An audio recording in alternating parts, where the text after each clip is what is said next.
Pourquoi l'apôtre Paul dit ainsi que les deux deviendront une seule chair?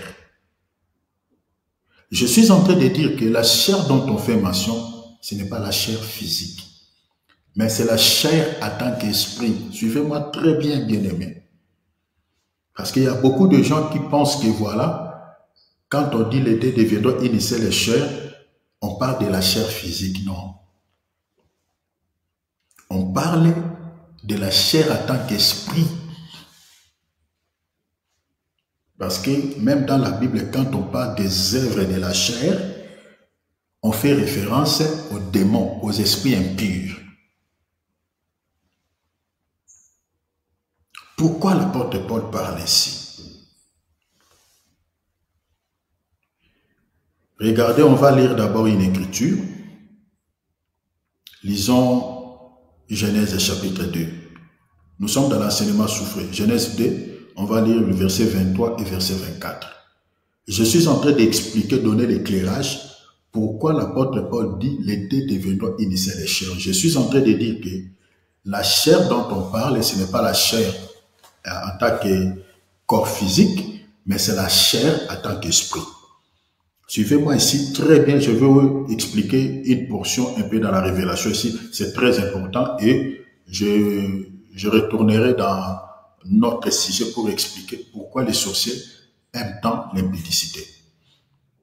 Lisons Genèse 2, 23-24. Et l'homme dit, l'homme là c'est Adam, l'homme dit, voici cette facelle qui est os de mes os et chair de ma chair. Ça, c'est le genre de parole que Adam est en train de dire, d'adresser à Ève. Je continue. Il dit, on l'appellera femme parce qu'elle a été prise de l'homme. Verset 24, c'est pourquoi l'homme quittera son père et sa mère et s'attachera à sa femme. Et ils deviendront une seule chair. C'est là où l'apôtre Paul a récupéré cette écriture de 1 Corinthiens 6, 16. L'homme quittera son père et sa mère et s'attachera à sa femme et les deux deviendront une seule chair. Ils deviendront une seule chair. Je dis et je réitère, ce n'est pas la chair en tant que corps physique, mais la chair en tant qu'esprit. Parce que, selon cette écriture de la Genèse chapitre 2, verset 23-24, la pensée de cette écriture est prophétique. Prophétique par rapport à qui? Est prophétique par rapport au Seigneur Jésus-Christ, qui est le second Adam, qui est le véritable Adam. Et puis par rapport à son épouse, qui est la véritable Ève, que j'explique, l'Église. Vous allez peut-être dire, mon frère, par rapport à quelle écriture? Par rapport à l'Épître aux Éphésiens, chapitre 5, verset 31 à 32. Lisons. Éphésiens 5, 31 à 32. Vous allez comprendre que la pensée de cette écriture de la Genèse chapitre 2, 23 à 24 est prophétique par rapport à Christ et puis par rapport à l'Église. Parce que Christ est le second Adam, selon 1 Corinthiens chapitre 15, verset 45. Et puis par rapport à l'Église qui est la véritable Ève, selon le passage de 2 Corinthiens chapitre 11, 2 à 3. Notez ces passages. Donc, est prophétique par rapport à Christ, le second Adam, et puis par rapport à l'Église qui est la véritable Ève. Alors, quelle est l'écriture qui soutient ce que je dis? Je donne l'écriture, je dis Éphésiens, chapitre 5, verset 31 à 32. Lisons. La Bible dit ceci. C'est pourquoi, ici c'est toujours Paul, il reprend le passage de la Genèse, chapitre 2, verset 23-24. Il dit, c'est pourquoi l'homme quittera son père et sa mère et s'attachera à qui? À sa femme. et les deux deviendront une seule chair. Bien aimé, suivez-moi ici très bien. Parce que je suis allé là-bas pour expliquer pourquoi l'apôtre Paul dit dans 1 Corinthiens chapitre 6, verset 16, que celui qui s'attache à une prostituée devient un seul corps avec elle, car il est dit, les deux deviendront une seule chair.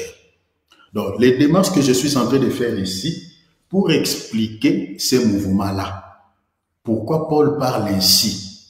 C'est pour cela que je suis allé là-bas. Suivez-moi très bien.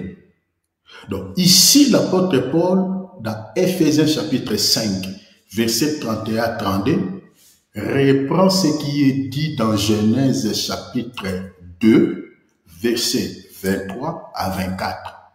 Je dis que la pensée de cette écriture de la Genèse 2, 23 à 24 est prophétique par rapport à Christ et l'Église. C'est pour cela que j'ai évoqué l'épître aux Éphésiens 5 à 31 à 32. Je réponds, il est dit, c'est pourquoi l'homme quittera son père et sa mère et s'attachera à qui? À sa femme. La Bible dit les deux, l'homme et la femme, deviendront une seule chair. Maintenant, dans le verset 32, Paul dit ceci. Ce mystère est grand. Attention. Donc, Paul explique ce qu'Adam avait dit dans Genèse chapitre 2, verset 23-24. Paul dit que c'est un mystère.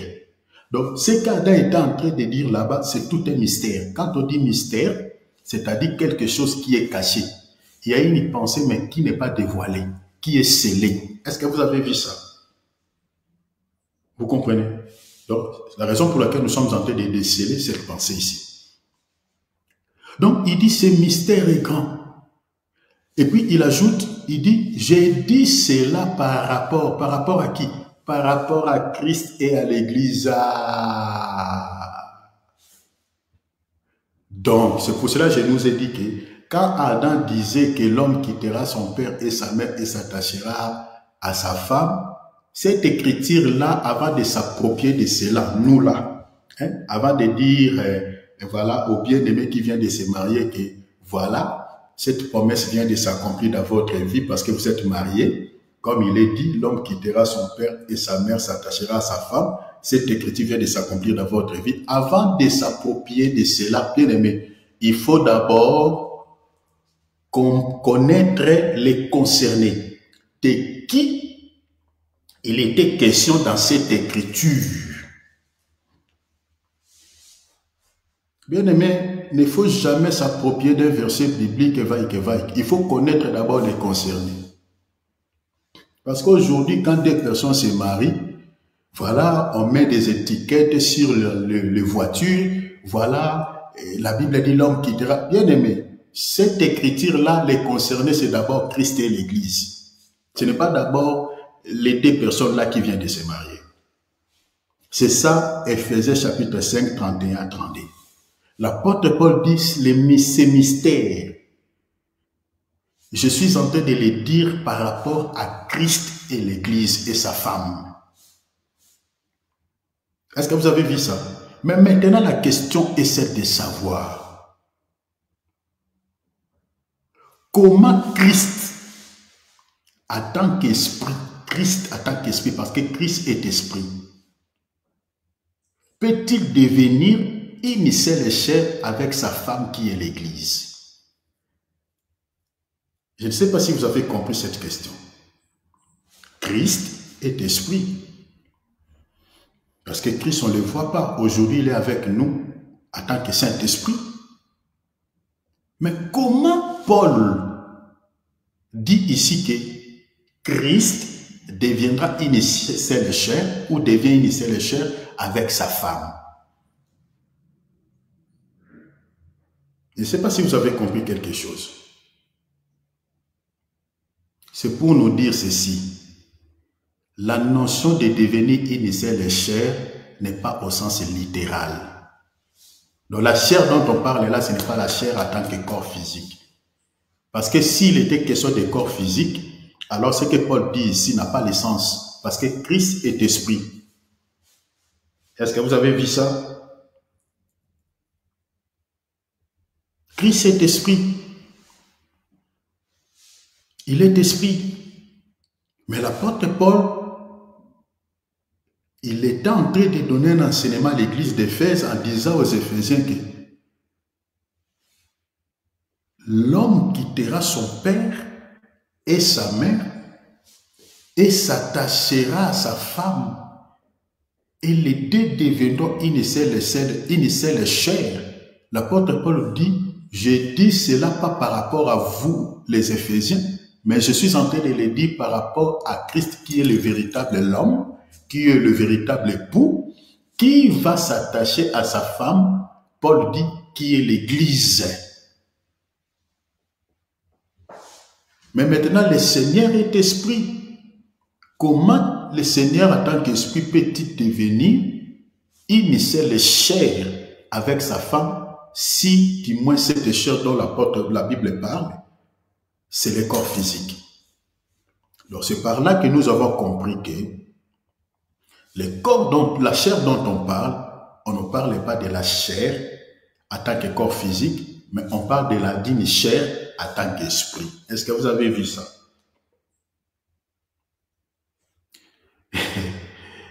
Saviez-vous que dans la Bible, c'est une question que je suis en train de vous poser. Saviez-vous que dans la Bible, un homme a dit à un autre homme comme lui-même, que tu es mon os et ma chair? Le saviez-vous cela?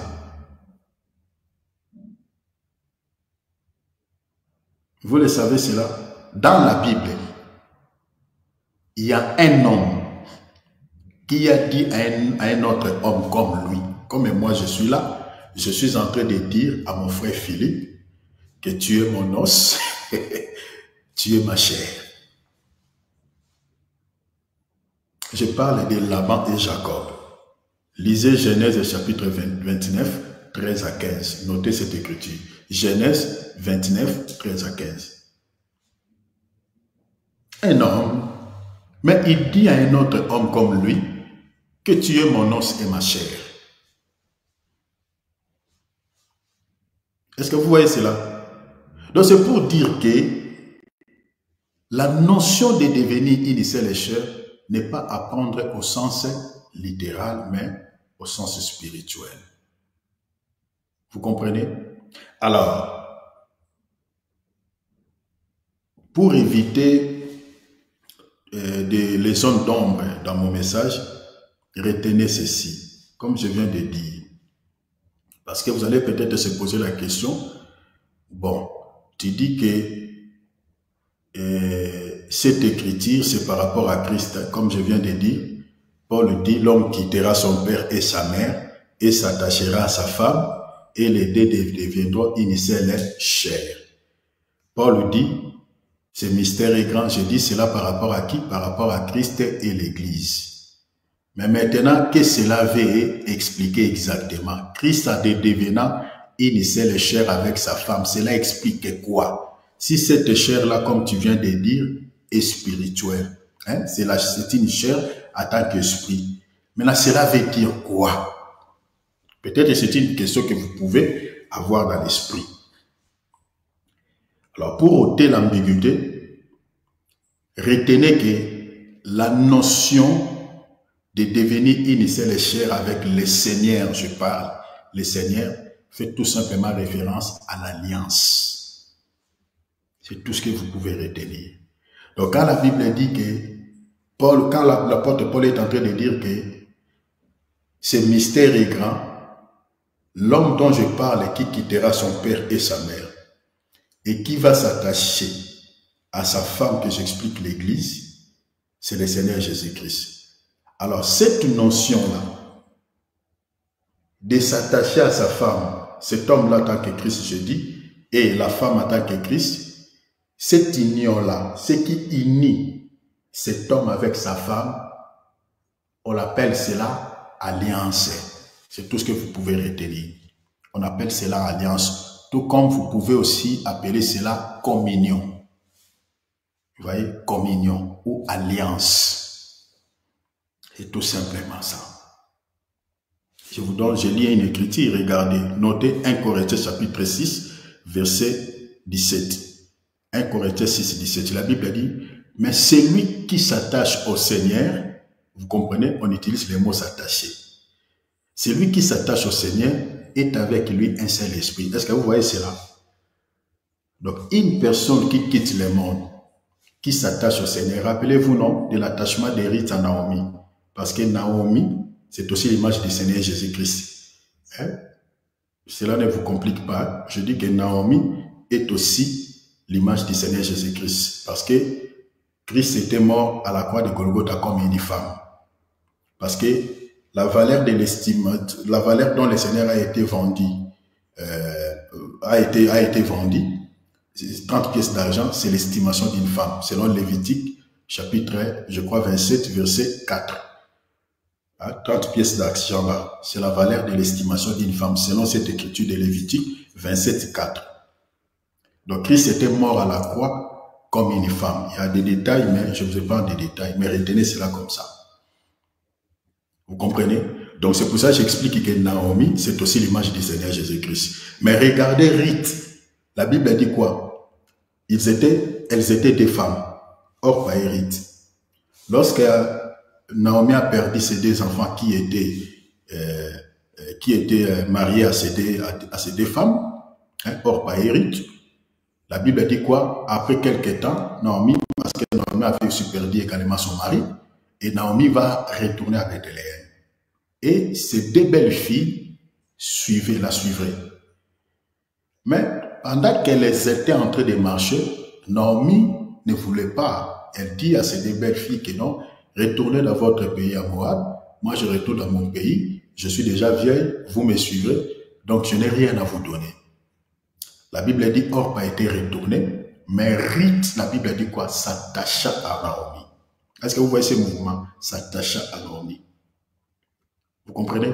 Donc, regardez le même mouvement, c'est ça ce que Paul dit. Si Paul dit, c'est lui qui s'attache au Seigneur. Vous comprenez? En d'autres termes, c'est lui qui s'attache à Naomi, parce que la véritable Naomi, c'est Jésus.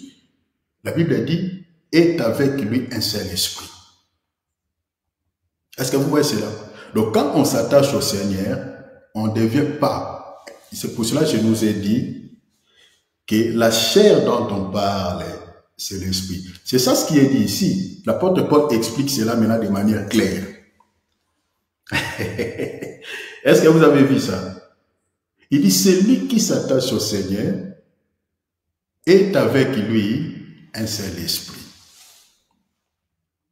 Mais maintenant, une autre question encore. À quel moment s'attache-t-on au Seigneur pour devenir une seule ou un seul esprit avec lui? C'est une question aussi. À quel moment s'attache-t-on au Seigneur pour devenir un seul esprit avec lui? À quel moment? On peut devenir avec le Seigneur un seul esprit. La réponse, c'est par la mort du corps du péché. Tout simplement ça. C'est ça la réponse. C'est par la mort du corps du péché. Donc si tu n'es pas encore mort par rapport au péché, cher enfant de Dieu, tu peux fréquenter des assemblées tous les jours. Aux réunions, tu ne manques pas comme nous sommes en train de se réunir là. Mais si tu n'as jamais été mort avec le Seigneur par rapport au péché, cher enfant de Dieu, tu n'as jamais été un avec le Seigneur. Jamais. Tu n'as jamais été un avec lui. Tout celui qui s'attache au Seigneur, tout celui qui est devenu un seul esprit avec le Seigneur, c'est celui qui est mort par rapport au péché. Je vous donne l'écriture. Peut-être que vous allez dire, frère, vous êtes en train de vanter les choses, je crois. Je vous donne l'écriture. Lisons. Romains chapitre 6, on va lire à partir du verset 5 jusqu'au verset 12. Souffrez un peu, nous sommes dans l'enseignement. Romains chapitre 6e, verset 5 jusqu'au verset 12. Mais moi je vais sauter, mais vous pouvez lire jusqu'au verset 12. La Bible dit, si nous avons été unis Si nous avons été quoi? Unis. Vous voyez l'union avec lui. La Bible dit quoi? Par la mort. Ah, vous voyez, hein? Quand la Bible dit, c'est lui qui s'attache au Seigneur est avec lui un seul esprit. Vous comprenez? On devient un seul esprit avec le Seigneur par quoi? Par la mort. La Bible dit, si nous avons été unis, nous avons été un avec lui par quoi? Par une mort semblable à la sienne, nous le serons aussi par une résurrection par rapport à la sienne. Je continue. Verset 6. Sachant que notre vieil homme, ah, vous voyez, on parlait de notre vie ancienne, notre vieil homme était crucifié avec lui. Vous comprenez? Quand on était dans le monde, cette vie-là qu'on avait dans le monde, selon la Bible, on appelle ça vieil homme. Hein? La vie des débauches, la vie des mensonges. Quand on était païen, quand on vivait confortablement dans les péchés, l'ensemble de cette vie-là, quand on était dans le monde, selon le langage de la Bible, on appelle ça vieil homme. Mais maintenant, la Bible dit quoi? Dès l'instant où ce vieil homme a été crucifié avec lui à la croix, la Bible dit quoi? Afin, regardez, je vais lire l'écriture, la Bible dit, sachant que notre vieil homme a été crucifié avec lui, afin que les corps du péché fût détruits. Est-ce que vous voyez cela? Les corps du péché fût détruits, pour que nous ne soyons plus esclaves du péché. Dès l'instant où quelqu'un donne sa vie à Jésus, il passe par les eaux de baptême, parce que d'abord, selon le langage de la Bible, c'est aussi mourir avec le Seigneur et puis ressusciter avec le Seigneur. Un chrétien qui est passé dans toutes ces étapes-là, c'est un chrétien qui est mort par rapport au péché avec le Seigneur et ressuscité avec le Seigneur. Et c'est ce chrétien-là qui est devenu un avec le Seigneur. Dans le verset 7, la Bible dit, car celui qui est mort est libre du péché. Or, si nous sommes morts avec Christ, nous croyons que nous vivrons aussi avec lui. Verset 10, je saute, car il est mort, et c'est pour les péchés qu'il est mort. Jésus est mort pour les péchés.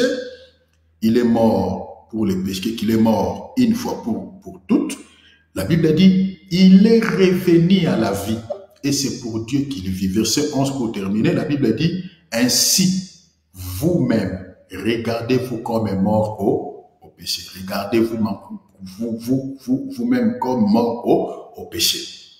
La Bible dit, et comme vivant pour Dieu en Jésus-Christ, que le péché ne règne donc point dans votre corps mortel et n'obéissez pas à ses convoitises. Donc vous comprenez que par rapport à cette écriture, nous devenons un avec le Seigneur, c'est par rapport à la mort du corps du péché. Bien-aimés, si vous n'êtes jamais, vous n'êtes jamais débarrassé de tout ce qui est convoitise de la chair, tout ce qui est péché, en tout cas, tu es à côté de la plaque, tu es mal barré, vous ne serez jamais un avec le Seigneur. Vous comprenez? Dans cette écriture dont la Bible dit, Christ quittera son Père. Attention, parce que le Père du Seigneur Jésus-Christ, c'est lui-même. Bon, il y a beaucoup de choses à dire par rapport à cela, c'est lui-même. La mère aussi, c'est lui-même. Voilà. Si vous voulez comprendre cela, retournez seulement dans les jardins d'Éden. Le père d'Adam, c'était Adam lui-même. Et le père de sa femme, c'était Adam lui-même. Je parle du Seigneur Jésus-Christ, parce que c'est lui le véritable Adam. Vous comprenez? Je crois que quand on touchera sur des portions révélationnelles, on vous expliquera beaucoup de choses par rapport à cela. Donc, vous comprenez que nous devenons un avec le Seigneur Jésus-Christ, c'est par rapport à la mort du corps du péché. Alors, je suis allé là-bas pour nous dire que la notion de devenir une seule chair a une connotation purement spirituelle, donc rien à voir avec la chair physique. Donc retenez cela comme ça. Alors, comme je vous ai dit tout à l'heure que quand on parle des œuvres de la chair, hein, on dit œuvres de la chair. Donc on fait référence aux démons, aux esprits impurs. Alors, Maintenant, Paul dit ceci dans 1 Corinthiens 6 et 16, que celui qui s'attache à la prostituée est un seul corps avec elle. Et l'apôtre Paul dit, car il est dit, les deux deviendront une seule chair. Donc nous avons compris que en devenant une seule chair ici, ce n'est pas la chair en tant que corps physique, mais on devient sur le plan spirituel. Est-ce que je ne sais pas si vous comprenez. Vous comprenez? Donc c'est-à-dire, l'apôtre Paul voulait tout simplement nous dire dans un autre langage, vous comprenez, que celui qui s'unit, remplacer s'unir ici par les rapports sexuels avec une prostituée sur le plan spirituel, formait une alliance directe. C'est ça, au fait, ce que l'apôtre Paul voulait dire par rapport à cette écriture. Donc, quand on s'attache, les frères qui aiment aller chercher des prostituées, parce que la prostitution, j'avais dit ici, c'est un emballage qui contient plusieurs choses. C'est un emballage où on retrouve plusieurs choses dedans. Il y a l'impudicité, la fornication, l'homosexualité, la bestialité, il y a quoi? L'adultère, il y a tout dedans.